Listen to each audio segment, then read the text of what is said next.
다 같이 사도신경으로 신앙 고백하심으로 6월 2일 목요일 아침 예배를 하나님께 드립니다.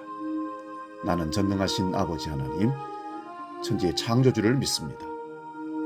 나는 그의 유일하신 아들, 우리 주 예수 그리스도를 믿습니다. 그는 성령으로 잉태되어 동정녀 마리아에게서 나시고 본디오 빌라도에게 고난을 받아 십자가에 못 박혀 죽으시고 장사된 지 사흘 만에 죽은 자 가운데서 다시 살아나셨으며 하늘에 오르시어 전능하신 아버지 하나님 우편에 앉아 계시다가 거기로부터 살아있는 자와 죽은 자를 심판하러 오십니다. 나는 성령을 믿으며 거룩한 공교회와 성도의 교제와 죄를 용서받는 것과 몸의 부활과 영생을 믿습니다. 아멘.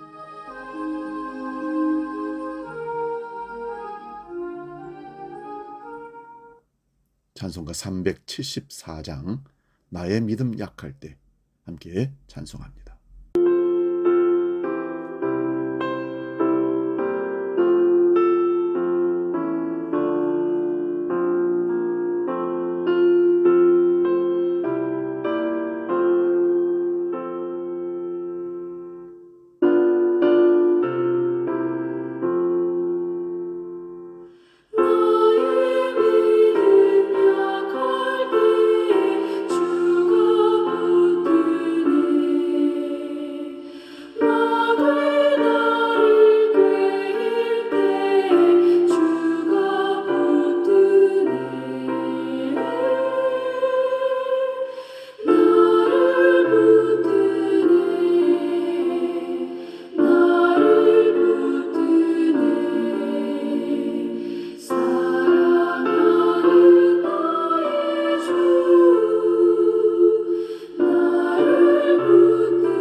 오늘 우리에게 주신 하나님 말씀은 신약성경 고린도전서 15장 9절에서 10절 말씀입니다.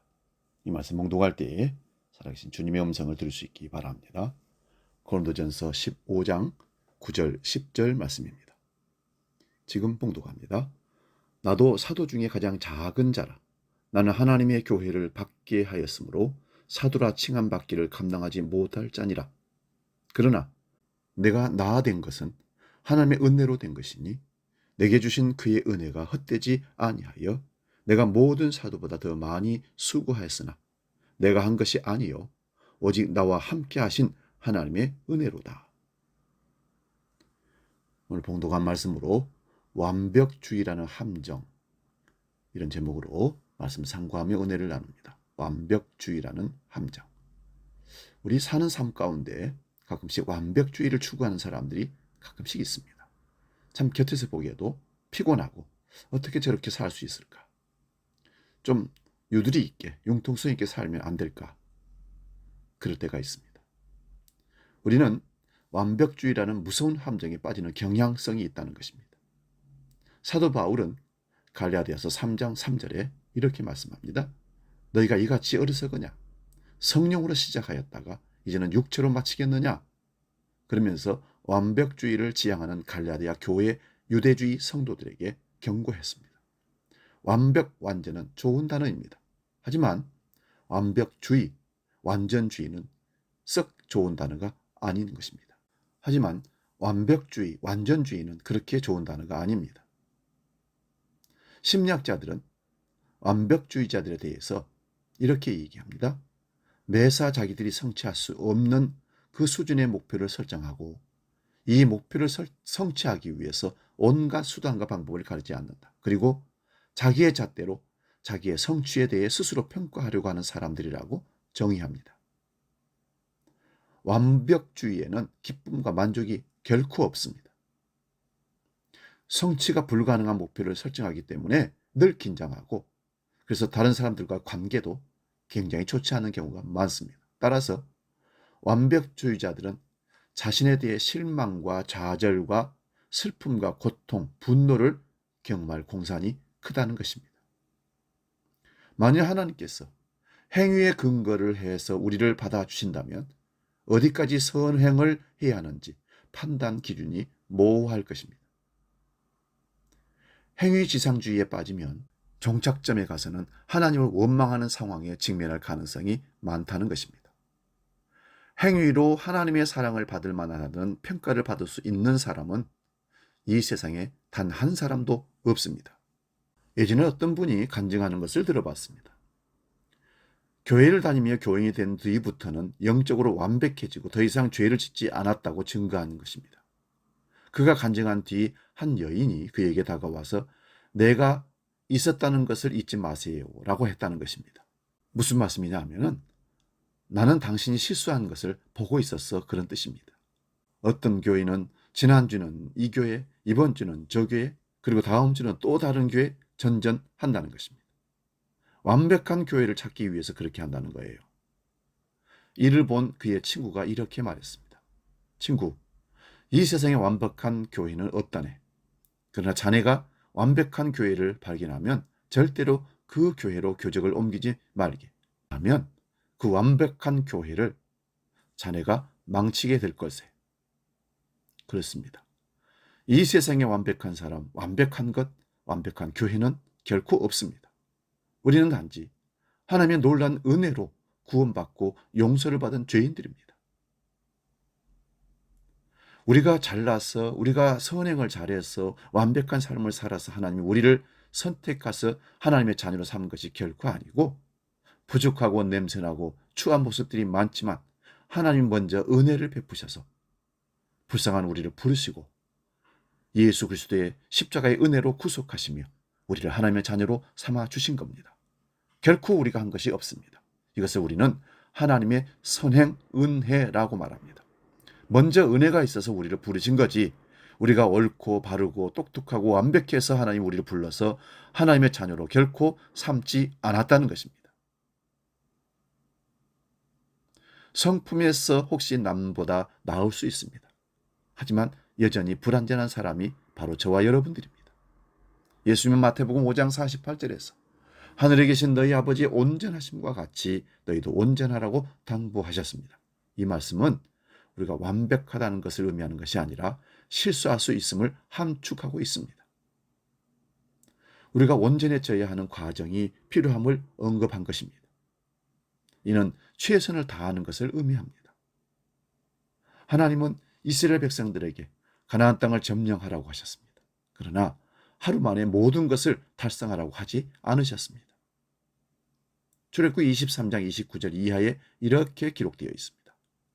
그러나 그 땅이 황무하게 되어 들짐승이 번성하여 너희를 해할까 하여 1년 안에는 그들을 내 앞에서 쫓아내지 아니하고 네가 번성하여 그 땅을 기업으로 얻을 때까지 내가 그들을 내 앞에서 조금씩 쫓아내리라.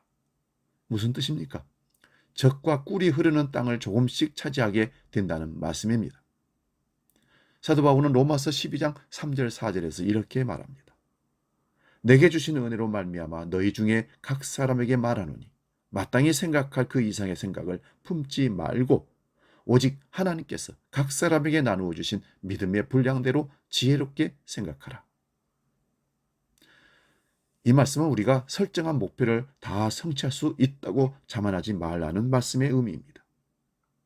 하나님의 놀라운 은혜로만 우리가 목표를 성취할 수 있다는 말씀이기도 합니다. 사랑하는 여러분, 하나님의 은혜는 우리를 겸손하게 합니다. 왜 그럴까요? 우리가 한 것이 없이 그저 하나님이 베푸신 은혜로 하나님의 자녀가 되었기 때문입니다. 따라서 우리는 목표 지상주의가 아닌 하나님의 나라와 하나님의 은혜를 구하는 삶을 살 수 있기를 축복합니다. 기도하겠습니다. 하나님, 우리는 하나님 앞에, 하나님의 은혜 앞에 무자비하게 쓰러집니다. 왜냐하면 불완전하기 때문입니다. 그래서 우리는 날마다 하나님이 필요합니다. 완벽하신 하나님의 은혜가 우리를 이끌어서 하나님의 온전함에 이룰 수 있도록 붙들어 주시옵소서. 우리는 어제도 실수했고 오늘도 실수하고 넘어질 것입니다. 그럼에도 불구하고 하나님의 사랑을 잊지 말고 하나님의 은혜로 된 것을 생각하며 다시 하나님 앞에 바로 서는 우리가 모두가 되게 하여 주시옵소서. 우리는 결코 완벽주의가 아니라 하나님의 은혜로 부족함을 인정받고 하나님의 은혜 가운데 하나님의 나라를 향해서 달려나가는 그리스도의 백성 되게 하여 주시옵소서. 이제는 주기도로 기도하고 마칩니다. 하늘에 계신 우리 아버지, 아버지의 이름을 거룩하게 하시며 아버지의 나라가 오게 하시며 아버지의 뜻이 하늘에서와 같이 땅에서도 이루어지게 하소서. 오늘 우리에게 일용할 양식을 주시고 우리가 우리에게 잘못한 사람을 용서해 준 것 같이 우리 죄를 용서해 주시고 우리를 시험에 빠지지 않게 하시고 악에서 구하소서. 나라와 권능과 영광이 영원히 아버지의 것입니다. 아멘.